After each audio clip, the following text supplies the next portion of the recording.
দর্শক, আরেকটি খবর। হিরো আলমকে মারধর, কান ধরে উঠবস বগুড়ার আদালত চত্বরে। এটি ঘটার একটি কারণ আছে। হিরো আলমের আসলে সেই ইমেজ এখন আর নেই, নানাভাবে বিতর্কিত হয়ে গেছে। লাস্ট যে দ্বাদশ জাতীয় সংসদ নির্বাচন, সেই নির্বাচনেও কোন একটি দলের পক্ষ থেকে সে আবার নির্বাচনও করলো। একসময় বেশ ভালো আলোড়ন তুলেছিল ঢাকা 17 মোহাম্মদ আরাফাতের বিরুদ্ধে নির্বাচন করে, তখন মারধরের শিকার হয়েছিল। তার পক্ষে বাংলাদেশের সমস্ত যে ইউরোপের এম্বাসিগুলো বিবৃতিও দিয়েছিল, কিন্তু সেটা ধরে রাখতে পারেনি।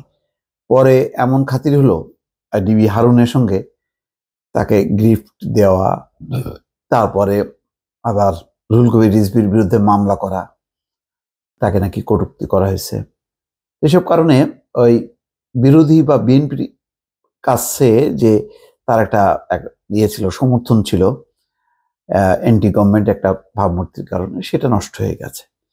তারই একটি প্রতিক্রিয়া দেখা গেল আদালত চত্বরে। যদিও ঘটনাটা এটা কোনোভাবেই উচিত না, কারোর উপরই হামলা করা। তো আবার হিরো আলমও আবার চান্স নেওয়ার চেষ্টা করলো পট পরিবর্তনের পর। সে মোহাম্মদ আরাফাতের বিরুদ্ধে মামলা করবে এবং তাকে মানে শায়েস্তা করবে।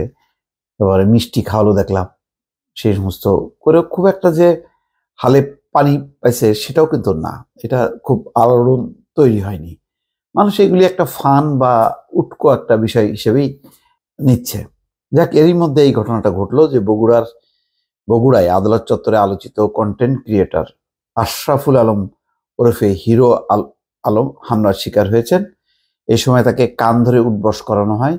হিরো আলমের দাবি, বিএনপির লোকজন তার উপর হামলা চালিয়েছে। বৃহস্পতিবার বেলা 12টার দিকে জেলার চিফ জুডিশিয়াল ম্যাজিস্ট্রেট আদালতে এই হামলার ঘটনা ঘটে। বিএনপির ভারপ্রাপ্ত চেয়ারপারসন তারেক রহমানকে নিয়ে কটূক্তির অভিযোগ এনে কয়েকজন যুবক এই হামলা চালান। এদিন দুপুরে বগুড়ার চিফ জুডিশিয়াল ম্যাজিস্ট্রেট আদালতে হিরো আলম 2018 সালের জাতীয় সংসদ নির্বাচনে বগুড়া 4 কাহালু নন্দীগ্রাম আসনে প্রচারণার সময় মারধর এবং 2023 সালের 1 ফেব্রুয়ারি একই আসনে উপনির্বাচনে কারচুপির অভিযোগ এনে মামলা করেন।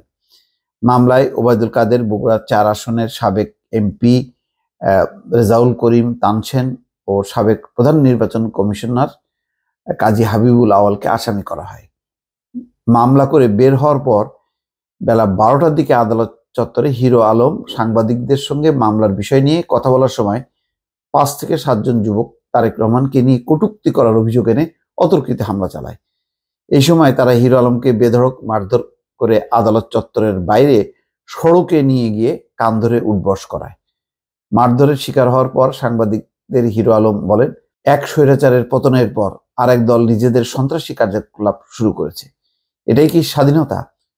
প্রকাশ্যে আমাকে হত্যার চেষ্টা করা হলো। আমি কখনো তারেক জিয়াকে নিয়ে কটূক্তি করিনি। ডিবি হারুন আমার পরিবারকে জিম্মি করে রিজভী সাহেবের বিরুদ্ধে মামলা করিয়েছিল। এই কথা আগেও বলেছি।